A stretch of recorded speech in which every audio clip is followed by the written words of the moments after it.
जी, अस्सलाम वालेकुम।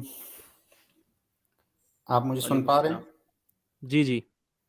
मेरा एक सवाल है यहाँ 5 फ़राइज़ में से एक फ़राइज़ है ज़कात, जो हर मुसलमान पे वाजिब है। मेरे जो ख़्याल से आप ये सवाल करने के बजाय हमें ये बताएँ कि हमें इस्लाम क्यों छोड़ना चाहिए? आज का मौज़ू तो यही है ना? अच्छा, हमें इस्लाम क्यों छोड़ना चाहिए? हुँ। आप मुसलमान हैं या नहीं हैं? मैं मुसलमान हूँ।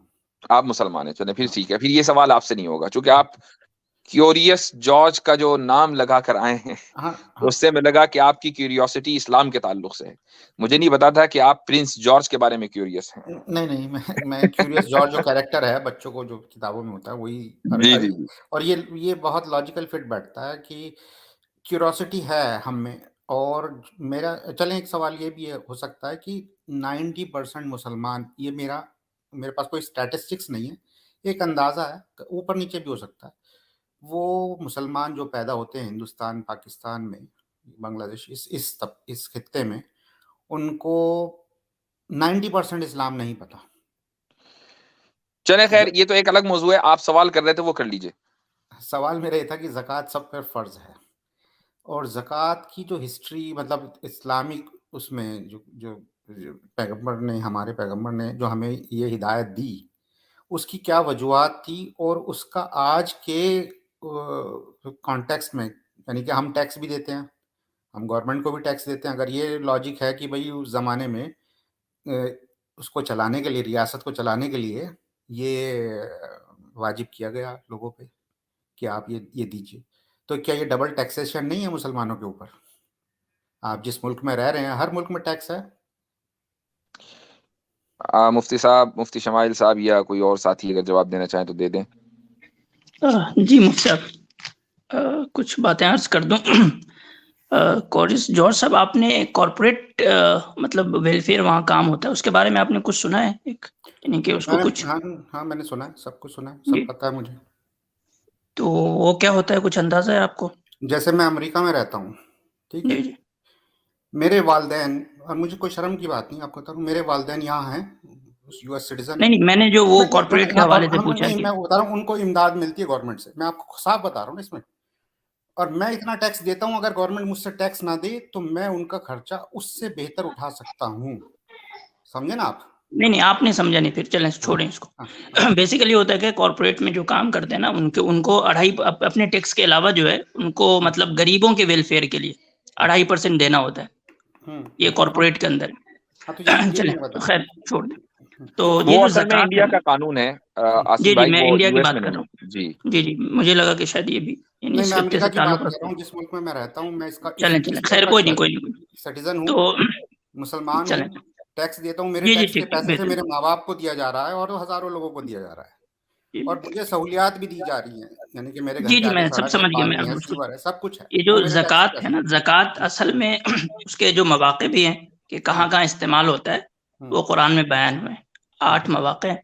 अगर आप उस 8 चीज़ों को गौर से देखेंगे, तो उसमें जो एक सबसे कॉमन चीज़ मिलेगी, वो मिलती है आपको मजबूरी और गुर्बत, यानी गरीबी जिसको बोलते हैं, जी। मजबूरी और गरीबी।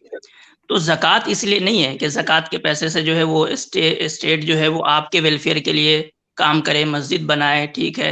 या फिर जो है वो रोड सड़कें बनाए, ये सब बनाए। वो स्पेसिफिक है वो 8 एरियाज़, और वो असल चीज़ है एक समाज के अंदर से ऐसे लोग जिसको हम मार्जिनलाइज़्ड कहते हैं, हाँ, हाँ, है ना? हाँ। मजबूर और गरीब लोग, ये उनका ही हक है।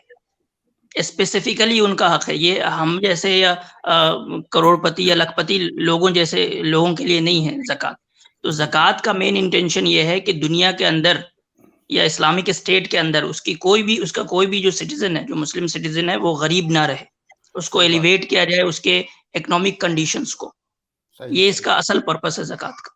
तो ये अब आज मैं भी बाकी है, बल्कि ये उस वक़्त क्या, बल्कि आज तो ज़्यादा ज़रूरत महसूस हो रहा है। बिल्कुल कि आपकी आप बात सही। देखें कि दुनिया के अंदर गुर्बत, भूखमरी वगैरह कितनी ज़्यादा है, बहुत ज़्यादा है।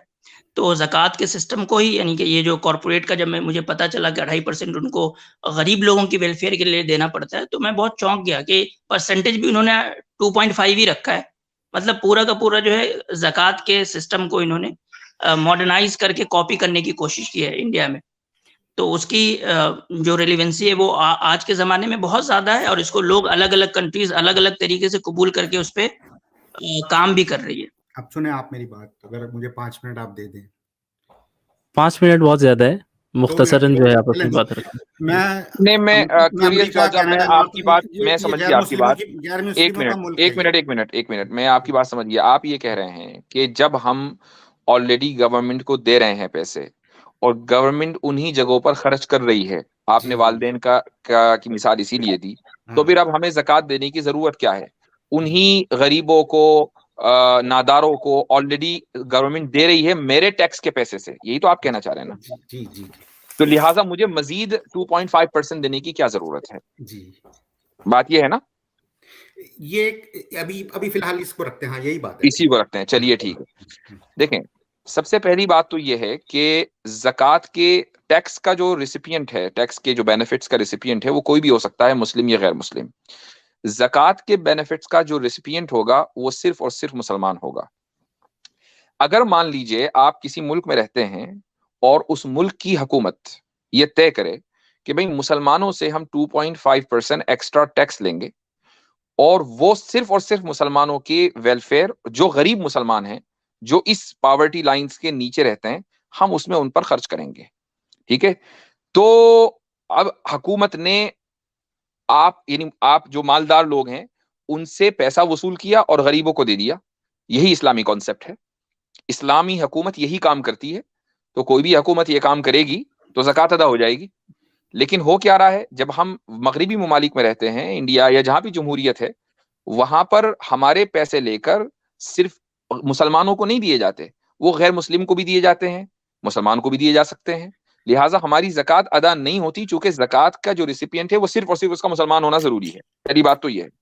दूसरी बात ये है कि ये आपका जो सवाल है वो इस मफरूजे के ऊपर डिपेंड करता है, इस असम्पशन के ऊपर डिपेंड करता है कि मेरे ऊपर, मेरे इलाके के जो गरीब है ना, सिर्फ उन्हीं की जिम्मेदारी है। जब इस्लाम ये कहता है कि पूरे मुसलमान तमाम दुनिया के वो कजसदिन वाहिद, वो एक जिस्म के मानिंद हैं, और हुक्म यह है कि अगर आपके इलाके, अहनाफ का तो मसला यही है कि अगर आपके इलाके के गरीब खत्म हो गए और वहां पर कोई ज़कात वसूल करने वाला नहीं है, तो आप दूसरे इलाके के अंदर ज़कात भेजेंगे, क्योंकि आपको बहैसियत मालदार के तमाम मुसलमानों की जिम्मेदारी आपके ऊपर उनके वेलफेयर की है। अब मुझे ये बताइए कि अगर आपने 2.5% मसलन एडिशनल टैक्स अमेरिकन गवर्नमेंट को दे भी दिया और अमेरिकन गवर्नमेंट से आपने लिखवा लिया कि ये वाले जो 2.5% हैं ये मसलन सिर्फ मुसलमानों को ही दिए जाएंगे, और तमाम मुसलमान इस मुल्क के जो है वो अमीर हो गए, कोई भी गरीब आदमी नहीं बचा, लेकिन दूसरी दुनिया के अंदर तो अभी भी गरीब मुसलमान है ना, उनका क्या? सर, आप मेरी बात नहीं समझे। आप थोड़ी सी समझे और थोड़ी सी बहुत सी नहीं समझे। आप मेरी बात ये नहीं समझे। आपको खाने के लिए दिन में 3 वक्त मिनिमम जरूरत पड़ती है, या खाते हैं जो खा सकते हैं। बहुत से लोग भूखे भी हैं जो नहीं खाते 3 वक्त। मगर ये प्रैक्टिकली प्रूवन है कि हम खाते हैं खाना रोज। समझे ना, हम निकालते हैं खाना जब हम खाते हैं। तो अब ये थ्योरेटिकल नहीं रहा, ये बात प्रैक्टिकल हो गई। इसी तरह इस्लामी कानून में बहुत सी कवायदे ऐसी हैं जिनको हम गाते हैं, 1400 साल से हम गाते चले आ रहे हैं, और हम उसको प्रैक्टिकली अमल में नहीं ला पाए। और जिस मुल्क में मैं रह रहा हूँ, अगर मैं यहाँ ज़कात का जिक्र नहीं कर रहा हूँ, मैं ये बता रहा हूँ कि सोशल वेलफेयर कैसे चला रहे हैं, मैनेज कर रहे हैं ये मुल्क, मच बेटर देन अस। अगर हम ये बात सीना ठोक के कहते हैं कि हमारी किताब में हमारे पैगंबर ने हमें ये सिखाया, वो सिखाया वो किस काम का है जब अगर हम इम्प्लीमेंट नहीं कर पाए। समझ रहे हैं आप मेरी बात को? आप खिलाफत के हक में हैं?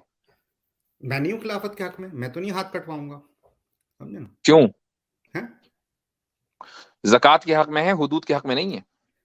हुदूद की क्या बात? और आपको ऐसा क्या लगता है, जो आपको कानून आपको जो ऐसा क्यों कानून लगता है, जो आपको ऐसा क्यों लगता है कि जैसे ही खिलाफत आएगी तो खलीफा साहब सबसे पहले आपका ही हाथ काटेंगे? नहीं, अब जिनाकारी हो रही है, जिनाकारी के लिए पत्थर तो नहीं लगवाएंगे आप। समझे ना? तो जिनाकारी के लिए आपको ऐसा क्यों लगता है कि आप ही पर पत्थर मारे जाएंगे? नहीं, मेरे पे नहीं, मगर मेरे हाथ में भी थमाया जाएगा कि मारिए। ईरान में होता आया है, ईरान में होता आया है। तो फिर आप सिंपल ये कहिए ना कि आपको इस्लाम से प्रॉब्लम है। मुझे इस्लाम से प्रॉब्लम नहीं है, मुझे उसमें जो कवानीन हैं, जो वो कवानीन से प्रॉब्लम थ्योरेटिकल है है। ना, हाँ, कवानीन से प्रॉब्लम है। हाँ, जो थ्योरेटिकल है, प्रैक्टिकल पॉसिबल नहीं है। वो प्रैक्टिकल पॉसिबल कैसे होंगे जब आपकी जो जिन मुल्कों के निजाम को आप खुदाई और आसमानी निजाम समझ रहे हैं वो निजाम दूसरे निजाम को पनपने देंगे तो प्रैक्टिकल होंगे ना? नहीं होंगे ना, क्योंकि आप जैसे आप अमेरिका में रहते हैं, माशाल्लाह आप अमेरिका में रहते हैं, आप यहाँ का खाते हैं, यहाँ रहते हैं आप। नहीं, मैं यहाँ का खाता नहीं हूँ, मैं अपना खाता हूँ।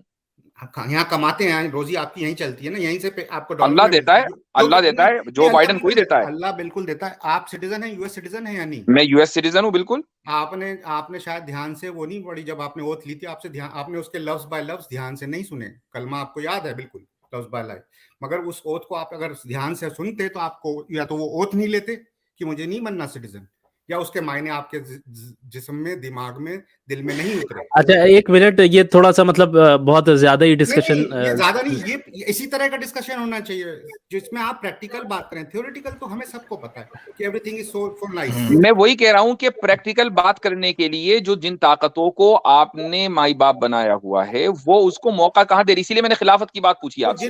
आप खिलाफत के लिए तैयार है? आपने कहा नहीं, मैं तो हाथ नहीं कटवाऊंगा।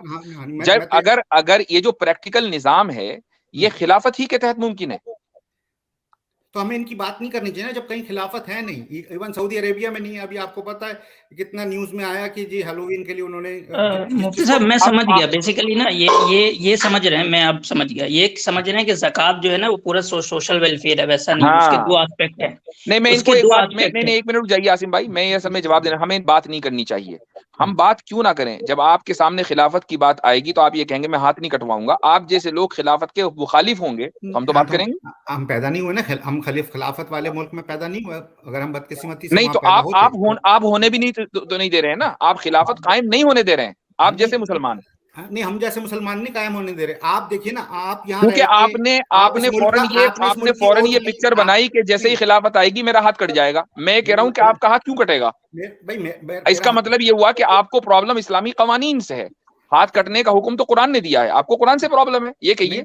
नहीं, ऐसी कोई बात नहीं है, कुरान से प्रॉब्लम है। अब आप ही देखिए ना, आप इस मुल्क में रहते हैं, आप कुरान की, हम भी नमाज पढ़ते हैं, हम भी अल्लाह को याद करते हैं, मगर हमें जो बातें जो इस मुल्क में हमारे ऊपर रूल्स लागू किए गए हम उसको फॉलो करते हैं। मैं भी करता हूँ, मैं भी करता हूँ, इसलिए कि मेरी हैसियत और आपकी हैसियत यहाँ मुआहिद की है, हमने मुआहिदा किया है यहाँ के कवानीन फॉलो करने का, हम करते हैं। बात ये नहीं है, बात ये है कि जब हमने खिलाफत की बात की, एक सिस्टम की, मैं उसका मतलब ये नहीं होता कि हम न्यूयॉर्क के अंदर खिलाफत कायम करेंगे, वॉशिंगटन डीसी के अंदर खिलाफत कायम करेंगे, ये मतलब नहीं होता उसका। उसका मतलब ये होता है कि दुनिया में बहुत सारे निजाम हैं, हम खिलाफत के निजाम को सबसे बेहतर समझते हैं और जहां पर मुसलमान अक्सरियत में है वहां खिलाफत का निजाम कायम होना चाहिए। आप अगर अमेरिका में बैठकर ये कहेंगे कि नहीं जी दुनिया में खिलाफत अगर कायम होगी तो मेरा तो हाथ कट जाएगा, तो फिर आप जैसे मुसलमान ही तो मुखालफत करने वाले हुए ना। अब ISIS ने सबको दिखा दिया ना एक एग्जांपल, वो जैसा भी था, जिसने भी, आप उसको गलत कह सकते हैं। मैं यही सुनना चाह रहा था, मैं यही सुनना चाह रहा था। मैंने जो है 2-3 महीने पहले ये बात कही थी कि ISIS का प्लांटेशन में एक बड़ा मकसद ये भी है कि जो मुस्लिम यूथ में जो खिलाफत को लेकर के एक समझेंगे जज्बा पैदा हो रहा है कि खिलाफत कायम हो, उसको फिर बदनाम कर दें ताकि इस तरह के लोग आए कहें अरे खिलाफत देखो ISIS क्या कर रहा है, खिलाफत कायम करोगे तुम, ये देखो इनको ये पता ही नहीं है, इनको ये पता ही नहीं है कि खिलाफत कायम होती कैसे है। उसकी बुनियादी शर्तों में से एक शर्त ये है कि अरबाबे हल्लो अक्द का उसके ऊपर इजमा हो जाए। वो कौन से अरबाबे हल्लो अक्द हैं दुनिया के कि जिन्होंने आईसिस को जो है अप्रूव किया था? मुझे बताएं कि वो कौन सा मुल्क है जहां पे इस्लामी कानून पूरी तरह से फॉलो होता है? कोई एक मुल्क बता दें। चलिए, आपसे बात हो गई है, मैं समझता हूँ कि आपसे बात करना टाइम का जिया है। शुक्रिया बहुत बहुत। आप अपनी मर्जी का चाहते हैं, सारी बात तो ये है ना। जी मैं चाहता हूँ, आपको प्रॉब्लम?